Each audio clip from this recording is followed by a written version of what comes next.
Hey, it's CashFlowMike, and I want to talk about a moment in client conversations that can change everything. And I mean everything. So it's what I call the mirror moment. Now, here's the idea.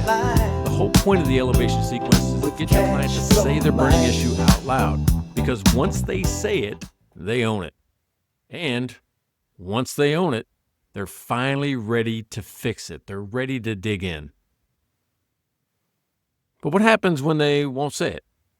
What happens when they're vague or you can't get them to do it? They dance around the real issue, and you've already tried clear the noise.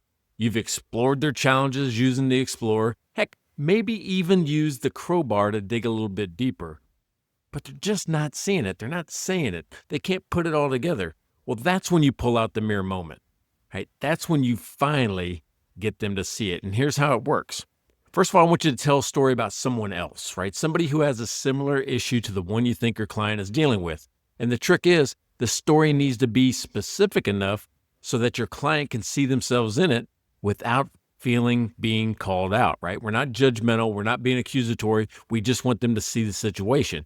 So let me show you what I mean. I had a client. His name is Jared. Jared runs a marketing agency, and he kept talking about hiring and growth. But the real issue was staring us both in the face. He didn't have any systems. Everything was bottlenecked at him, and he was the problem. So I told him a story about another client. Let's call her Kim, right? And I said, Kim ran a creative business, kind of like yours, and she kept hiring people, thinking more staff would solve the chaos. But it actually got worse. Every new person needed her attention. Every decision came back to her until one day she had to cancel a big project. Why? Because she just couldn't keep up. It was nearly costing her that client. I mean, she almost lost the client and she almost lost her sanity. Everything was just moving around her. She could feel it. She just couldn't see it or say it. So then I asked Jared, hey, what would you do if you were in Kim's shoes?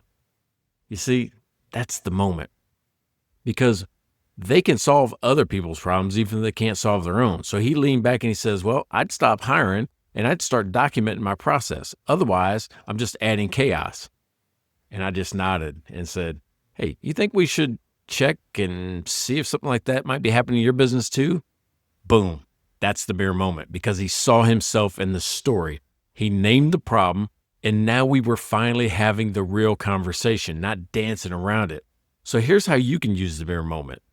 I want you to tell a story about a third party, somebody with the same challenge that you think your client has. And during that story, I want you to highlight the consequences that that person faced. Ask your client what they'd do in the same situation, and then pivot. Hey, do you think we should check for that, see if it's happening in our business too? It's simple, it's elegant, and it works because your client doesn't feel defensive. They're just solving a problem. Until finally they realize, oh, it's my problem. And that's when they're going to be ready to move forward. They're going to be ready to actually get in the trenches with you and start digging to feel the problem themselves. Inside that Clear Path to Cash, I teach you how to have and guide these types of conversations. We're going to be using tools that back them up. And once the issue's out in the open, we know how to fix it. So you want more of this? Check out CashFlowMike.com, the Clear Path to Cash, and stick with me.